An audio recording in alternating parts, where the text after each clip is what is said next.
እንግዲህ የሰው ልጅ ለዘመናት የቆዩ ግጭቶች፣ ጦርነቶችን፣ ክፍፍሎችን ለመፍታት ሲታገል ኖሯል። ግን እስኪ አንድ ጥያቄ እንጠይቅ። መፍትሄው ከዚች ምድሮች እዛ ጋር ከዋክብት መሃል ቢሆንስ? ዛሬ የምንመረምረው መጽሐፍ ይሄንኑ ነው የሚጠይቀው።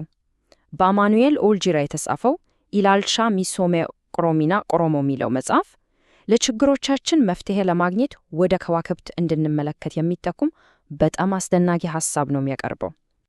እሺ፣ የመጽሐፉ ዋና ሐሳብ የሚጀምረው ከዚች ቀላል ምስል ነው፣ የአመለካከት ኃይል። እስኪ እንየው። አንድ ወገን 6 ብሎ ነው የሚያየው፣ ሌላኛው ወገን ደግሞ 9 መሆኑን ነው እርግጠኛ የሆነው። የሚገርመው ነገር ሁለቱም ከየቆሙበት ቦታ ሆኖ ትክክል ናቸው አደል?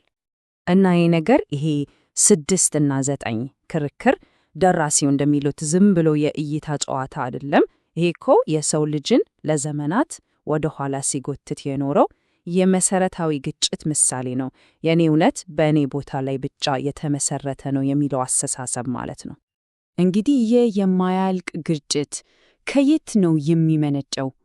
ደራሲው የሚሉት የአመለካከት እስር ቤት ብለው ከሚጠሩት ነገር ነው። በቃ በራሳችን አስተሳሰብ የገነባነው ወህኒ ቤት ውስጥ ነው ያለነው እያሉን ነው። እና ይሄ እስር ቤት በመጽሐፍ ውስጥ ኢላልቻ ኮቶን ፋቴ ተብሎ ነው የሚጠራው። በቀጥታ ሲተረጎም የጠበበ አመለካከት ማለት ነው። እስኪ እናስበው። እዚህ ላይ ተጣብቆ እዚያ ያለውን ማየት ማይችል አስተሳሰብ ነው። በጣም ግትር፣ የራሱን እውነት ብቻ ተቀብሎ ሌላውን የሚከላከል እንደዛ አይነት አስተሳሰብ። ያው መጽሐፉ የሚያቀርበው በጣም አስገራሚ ሐሳብ ይሄ ነው። በየቦታው የምናያቸው ግጭቶች፣ ማህበራዊም ሆኖ ፖለቲካዊ ቁርጠኝነት ወይም ደራሹ ጋንዱማ እንደሚሉት ሌላው ቀርቶ የልማት ማነስ፣ እነዚህ ሁሉ የተለያዩ ችግሮች አይደለም፣ የአንድ መሰረታዊ በሽታ ምልክቶች ናቸው እያለ ነው። የበሽታው ስም ያው የጠበበ አመለካከት። ይሄ ደግሞ ማለቂያ የሌለው የጠብና የኪሳራ አዙሪት ውስጥ ይከተናል። በጣም ጥሩ። ታዲያ ከዚህ በራሳችን በፈጠርነው የአመለካከት እስር ቤት እንዴት ነው የምናመልጠው? መጽሐፉ እንደሚለው እስካሁን የሞከርናቸው ምድራዊ መፍትሄዎች በሙሉ ከሽፈዋል። አዎ፣ መጽሐፉ የሚለው ነገር በጣም ግልጽ ነው። እስር ቤቱን በገነባንበት መሳሪያ ልንሰብረው አንችልም። ችግሮቹን በፈጠረው በዚያው የጠበበ አስተሳሰብ መፍትሄ መፈለግ ልክ እሳትን በቤንዚን እንደማጥፋት ነው ይላሉ። አይቻልም። እሺ፣ ታዲያ መፍትሄው ምንድን ነው? እንግዲህ ደራሲው የሚጠቀሙት ፈውስ ትንሽ ለየት ያለ ነው ከለመድነው ውጪ። ፈውሱ ከዚህ ዓለም ውጪ ነው። በተሬው መፍትሄው መውጣት ነው፣ በአካል ሳይሆን በአእምሮ። ደራሲው አመለካከታችንን ወደ ህዋው እንድናመጥቅ ነው የሚጋብዙን። ይህ አንድ አእምሮአዊ ጉዞ ነው። እሺ፣ እና ይህ የአእምሮ ጉዞ የሚጀምረው በአንድ ወሳኝ ትምህርት ነው። ከዚህ ከጠበበ አስተሳሰባችን ለመላቀቅ በመጀመሪያ ደረጃ እኛና ዓለማችን ምን ያህል ትንሽ እንደሆንን መገንዘብ አለብን። እስኪ ጉዞአችንን ከቤታችን ከምድር እንጀምር። ዲያሜትሯ ከ12000 ኪሎ ሜትር በላይ ነው። ለእኛ ይሄ በጣም ግዙፍ ነው። የምናውቀው መላው ዓለም ይሄ ነው። አሁን ደግሞ እስኪ ትንሽ ራቅ ብለን ወደ ፀሐይ እንጓዝ። ያቺ ግዙፍ የምትመስለው የኛዋ ፕላኔት ምድር ከ1.3 ሚሊዮን ጊዜ በላይ በፀሐይ ውስጥ መግባት ትችላለች በቅጽበት። ቤታችን ያን ያህል ትልቅ አይመስልም። ግን ቆይ፣ ፀሐይም ብትሆን በአጽናፈ ዓለም ውስጥ እዚህ ግባ የምትባል አይደለችም።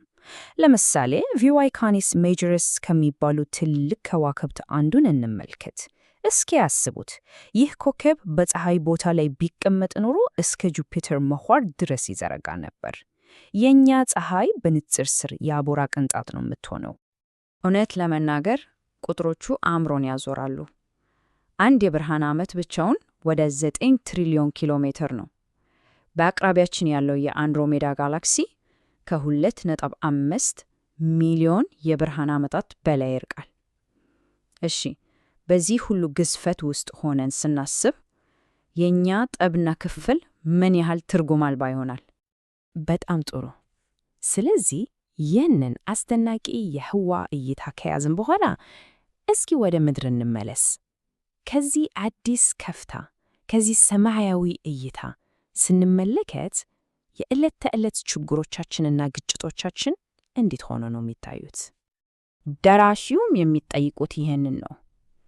ከዚህ ከፍታ ወደ ምድር መለስ ብለን እንድናስብ። ከህዋ ስንመለከት የምንስላቸውና የምንጣላባቸው መስመሮች፣ ድንበሮች በቀላሉ ይጠፋሉ፣ አይታዩ።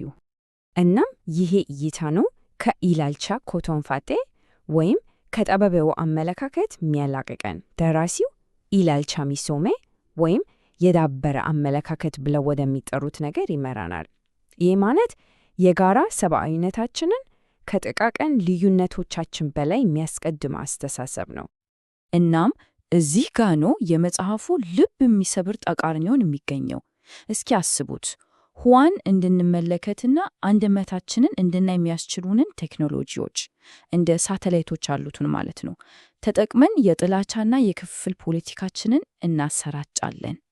በቃ ሰማይን ለማየት የተሰጠንን መሳሪያ ምድር ላይ ገሃነምን ለመፍጠር እንጠቀምበታለን ነው የሚሉት።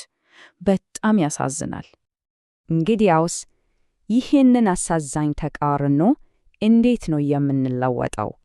ይህንን ሰፊ ሰማያዊ ግንዛቤ ከሐሳብ ወደ ተግባር፣ ከሰማይ ወደ ምድር እንዴት ነው የምናመጣው? እንግዲህ መጽሐፉ ተግባራዊ መንገድን ነው የሚያሳየው። ዋናው ግብ የሥነ ፈለክ ተመራማሪዎች መሆን አይደለም፣ በፍጹም። ይልቁንም ችግሮቻችንን ስንመለከት በንቃት ከህዋ አንጻር ማመዛዘን፣ በአካባቢያዊ ዶግማዎች ላይ ተመስርተን ሳይሆን በአጽናፈ ዓለማዊ እውነቶች ላይ ተመስርተን ውሳኔዎችን ማድረግ ነው። በመጨረሻ ምርጫው በጣም ግልጽ ነው። በተበበነውና በሰፋው አመለካከት መሃል በቃ በራሳችን በፈጠርነው የጡብ ግዳር ውስጥ መታሰር ነው ወይስ በከዋክብት መካከል ቆሞ ዓለምን መመልከት? ዋናው ቁም ነገርም ይሄ ነው። ደራሲው እንደሚሉት ለተሻለ ዓለም መሰረቱ ተጨማሪ መሰረተ ልማት ወይም ተጨማሪ ሀብት አይደለም፣ በመሰረቱ የሰፋ አመለካከት ነው። ስለዚህ የኢላልቻ ሚሶሜ ዋና መልእክት ይሄ ነው።